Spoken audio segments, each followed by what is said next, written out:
memainkan perannya gitu. Pasti. Dari zaman analog juga post pro kok. Sama. Hanya kalau di fotografi analog kita ngomongnya lo fotografer analog mah lebih jago dari kamera langsung jadi. Kita nggak tahu kan pas dicuci dibenerinnya kayak apa. Iya. Cuma prosesnya lebih ribet aja mungkin. Ribet, harus dark raw gitu kan. Padahal itu ternyata bagus gara-gara tempat cuci cetaknya jagoan ngebenerin foto kita kan. Kalau ngomongin yang tadi ya, tadi misalnya karena terbangnya nanti sendiri terus terang gelap gitu, kalau terlalu gelap pas ke bagian yang terang terus nanti kita blind gitu kan. Iya. Menurut saya itu bukan masalah sih. Oh, nggak masalah. Harusnya tidak boleh jadi masalah. Iya. Karena ketika kita terbang gini, ya kalau misalnya kamera yang dipakai di Google itu masalah, ya kita bawa kamera yang lain tadi gitu kan. Jadi kamera Google ini gimana ya, pilot selesai, yang kamera yang utamanya gimana, rekaman selesai gitu. Itu bisa disahin. Dan itu terjadi ketika pakai setup manual. Yang ini pakai manual itu pasti kentara low light, perpindahan dari terang ke gelap, ekstrim yang manual. Kalau di auto pakai apapun nggak masalah. Iya. Jadi kalau ngangkat action cam cukup action camnya aja tuh yang di setupnya manual ya. Nanti kemudian untuk visual kita cukup pakai yang auto aja. Ya. Sebenarnya kalau udah kenalan sama banyak peralatan mungkin lebih bisa bisa nyari mana yang paling cocok. Kayak aku pertama kali ngerjain FPV pakai analog. Ada sih kameranya Cadex kalau nggak salah. Dia low-nya pas di tempat yang gelap banget, dia berubah jadi hitam putih tapi kelihatan. Nah, itu kan Starlight itu teman-teman. Itu ada yang kayak Starlight itu. Jadi ya teknologi ya, balik lagi. Teknologi. Memang mungkin action cam-nya nggak akan bisa nangkep, tapi kayak misalnya kita lagi shoot panggung gitu ya, bakal ada titik-titik gelap gitu buat muter misalnya buat apa. Ketika udah blank di situ udah nabrak aja. Tapi kan si kamera yang buat pilotnya aman, pas masuk ke situ tiba-tiba hitam putih semua, tapi ada obstacle semua kelihatan. Kita putar balik, masuk lagi ke tempat cahaya, semua jadi berwarna lagi. Iya benar. Ya, keingetan ada kamera FPV yang kayak Ratel 2. Iya, sebenarnya kayak Ratel 2 itu lumayan terang di kegelapan itu. Iya, asalkan ada sedikit sumber cahaya ya, enggak 0%. Waktu itu kejadiannya saya lewat lorong. Jadi panggung terus sampingnya ada lorong, bawah dulu gitu kan, mau muter nanti keluar lagi dari belakang panggung di atas. Itu tempatnya gelap, cuman di lorong itu ujung sana ada cahaya, pas saya masuk ada cahaya, tapi di dalam situnya gelap. Tapi pas masuk situ kan mau belok ya, cukup tahu belok aja sebenarnya tadi udahlah aman, pokoknya saya bisa belok.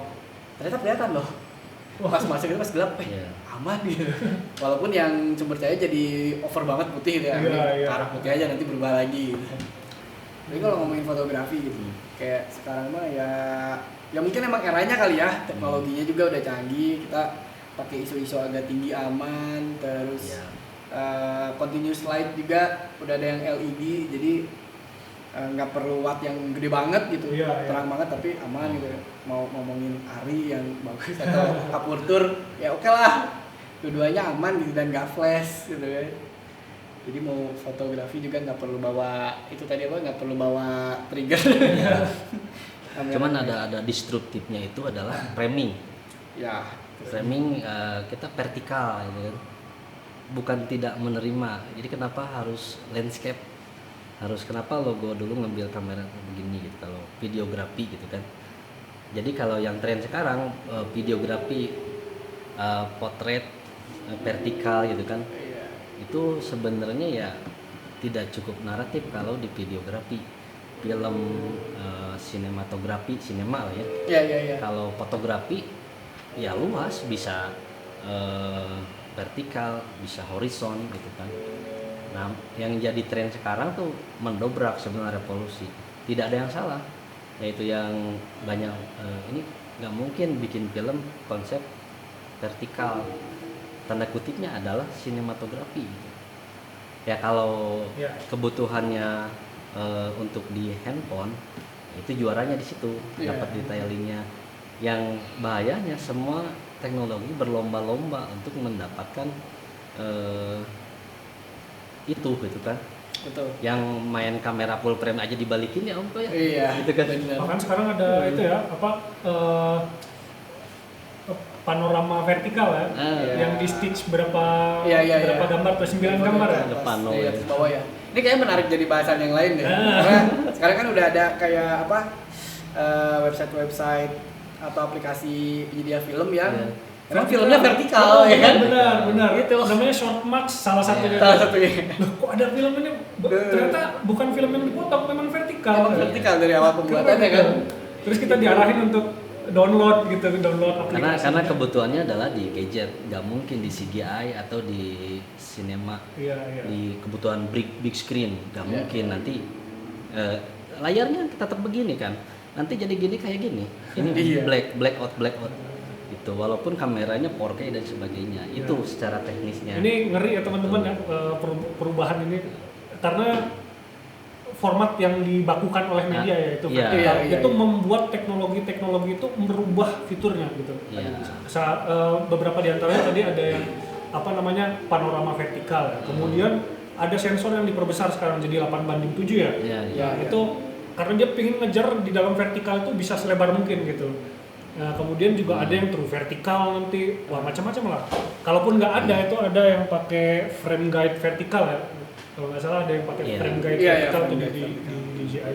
Nah semua itu untuk supaya si teknologi itu mampu memenuhi tuntutan itu.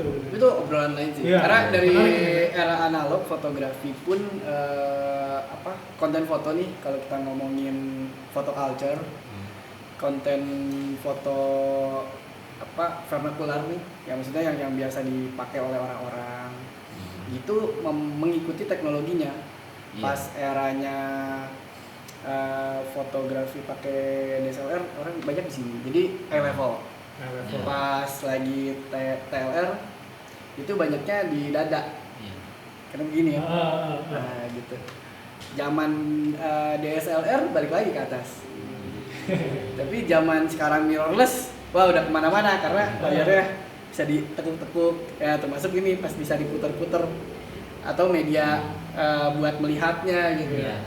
Jadi panjang lebarnya obrolannya sih kalau ke situ. Karena lighting juga ngaruh ke framing om. Ngaruh. Kalau dulu wide harus wide gitu kan.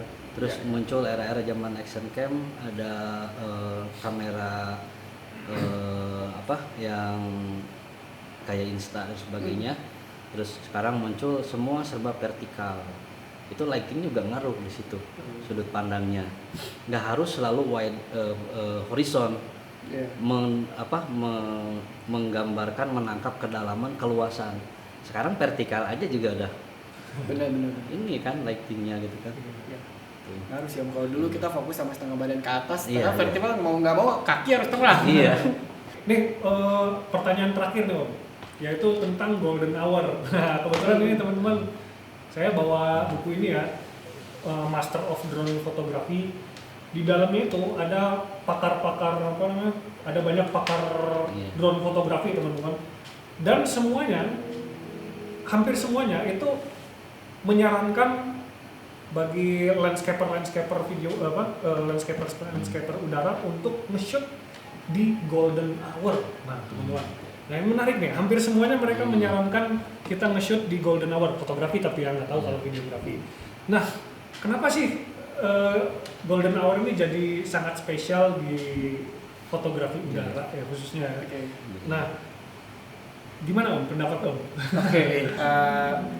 Kalau mau ngomongin fotografi landscape, emang ada jam-jamnya nih om.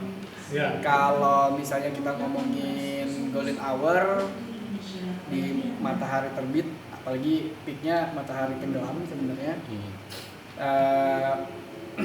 cahayanya indah banget, tentunya dengan setting kamera yang juga setengah mati ya. Iya, karena setengah mati. Ya kita ngelawan matahari harus masuk gitu kan. Terus pemandangannya juga kan nggak bisa terus mataharinya masuk, langitnya bagus tapi semuanya hitam gitu. Iya, harus dipikirin tuh. Iya benar ya. Kita mau pakai exposure yang mana gitu kan. Bener. Terus waktunya yang cuma bentar. Kalau main fotografi itu pasti deket-deket long exposure. Pakai tripod, long exposure, dan waktunya cuma bentar. Apalagi udah masuk ke, kalau yang ngomongin golden hour, kalau sore masuk ke blue hour. Ke blue hour waktunya lebih bentar lagi tuh. Nggak akan bisa dapet 5 shot aja udah bagus banget karena waktunya nggak banyak. Iya, mepet. Tapi kalau ngomongin itu kan jadi ngomongin kapan foto apa sih yang bagus buat golden hour, misalnya foto pemandangan gunung kah, atau kalau bisa misalnya foto Borobudur gitu, atau foto pantai misalnya di Kuta gitu ya. Borobudur matahari terbit, belakangnya ada si Gunung Merapi misalnya, gitu-gitu. Tapi kalau ngomongin blue hour kan, kalau ngomongin foto-foto, kalau buat saya ya, foto urban misalnya, cahaya kota Jakarta gitu ya, urban landscape dengan langit yang tidak hitam, langit yang biru gitu. Karena cahayanya udah mulai sedikit ya, lampu yang ada di mana-mana gitu. Nah kalau ngomongin fotografi secara general, kalau dari pagi nih setelah golden hour itu dari matahari terbit sampai jam 6 sekian, nanti baru masuk ke jam yang bagus untuk foto model. Itu kira-kira dari jam 6 sekian itu sampai jam 9-an. Itu prime-nya sampai jam 8-9-an. Nanti extend sampai jam 10-an. Habis itu kita break. Nanti sorenya kita lanjut lagi jam 2. Jam 2? Jam 2 sampai jam 4-an. Nanti jam 4 sana udah siap-siap karena matahari udah terlalu landai, siap-siap untuk golden hour. Tapi kalau ngomongin foto bangunan, buat saya yang di jam-jam 12 matahari tepat di atas kepala itu buat bangunan-bangunan tua. Tentunya ketika langit lagi cerah ya, jadi langitnya biru gitu. Mungkin bisa pakai CPL, nanti birunya dibuat lebih pekat gitu. Jadi artinya kalau ngomongin fotografi pakai drone, kenapa golden hour? Ya kebanyakan foto landscape bagusnya di situ. Gitu. Kalau ngomongin dari tadi ya jam pemotretan, saya pernah bikin tuh, ini jam segini sampai jam segini foto apa, jam segini foto apa gitu kan. Foto model studio kapan? Ya malam aja, kalau udah nggak ada matahari. Nah tapi kalau ngomongin drone, khususnya kalau ngomongin FPV, kalau pakai drone kecil, outdoor di gunung, kalau di golden hour ini anginnya nggak terlalu gede. Jadi pakai drone kecil gini itu masih bisa jalan, cruising, muter-muter. Tapi kalau udah agak siang, anginnya mungkin terlalu besar untuk drone yang kecil. Itu sih kalau yang saya lihat dari teman-teman main FPV ya, kalau ngomongin video drone-nya. Kalau foto tadi itu. Kalau saya mungkin mau gitu kan ya. Gimana Om? Mungkin ini ya, bulan dan musim Ngaruh. Pasti. Kalau kita mau ngejar blue hour itu ada di bulan-bulan tertentu di Indonesia ya. Terus mau golden hour, mau dapat senja. Posisi juga ngaruh Om. Di apa namanya? Subtropis atau di tropis beda lagi kan. Kita balik lagi ke Bandung, Jawa Barat. Maksudnya Jawa Barat lah ya. Yang dikejar dari golden hour itu kan pertama, kalau mau yang saya alami pernah ngerjakan buat video di foto kalender gitu ya. Pertama yang menarik itu adalah warna telur dadarnya kalau senja gitu. Pernah dapat satu momen buat ngejar. Jadi si matahari tenggelam itu turun terus ketutup awan. Kalau di drone kita pakai tripod mode, stay aja di atas itu kan. Itu yang time lapse gitu ya. Time lapse bisa, kalau drone bisa gitu kan. Pertama kan yang dikejar adalah warna si telur dadarnya itu, kuningnya itu. Atau misalkan banyak yang teman-teman di pantai itu bagaimana ketika mataharinya tenggelam ke bawah ke laut. Nah yang saya rasain dan alamin itu 5:30 maghrib sebelum adzan itu kan timingnya singkat banget. Per detik gitu kan. Itu harus direkam. Kalau kita mau foto balik lagi hari kemudian gitu kan. Betul. Kalau tiba-tiba mendung balik lagi kemudian. Berarti kalau rekam harus betul-betul high resolution ya. Harus pakai yang semaksimal mungkin. Terus ada beberapa pilihan kebetulannya kalau benar-benar buat produksi besar ya manual lah. Manual itu kan kendalanya langitnya kok hitam-hitam dan sebagainya, balik lagi ke post pro. Terus kalau buat feed aja gitu kan dengan kamera yang mumpuni, ya udah auto juga mencukupi. Cuman perbedaannya ketika post pro mau diangkat, bedanya manual sama auto kan kentara banget ya. Ketika color grading, color correction dan sebagainya. Terus memilih bulan ketika halodo itu kemarin di kita ya. Ya benar-benar. Ya, langitnya bagus, itu yang ditunggu-tunggu momen oleh pada fotografer, videografer, ada yang ngecam gitu kan. Kalau pagi kabutnya. Nah, itu. Cuaca itu penting juga ya teman-teman. Ya. Karena akan mempengaruhi juga ke performa drone ya. Ketika dia terlalu terpapar suhu panas gitu dari cahaya, itu akan berkurang ininya masa pakai baterainya ya. Overheat gitu, amit-amit kebakaran gitu ya. Kemudian juga kelembaban. Ini punya batas operasional kelembaban ya teman-teman, suhu, kelembaban sama intensitas cahaya. Cuma itu kalau cahaya lebih berhubungan sama kamera kali ya. Nah itu ya, jadi teman-teman bahasan kita hari ini ya teman-teman. Jadi kalau gua simpulin nih, ada 3 aspek nih yang perlu diperhatikan dalam videografi udara.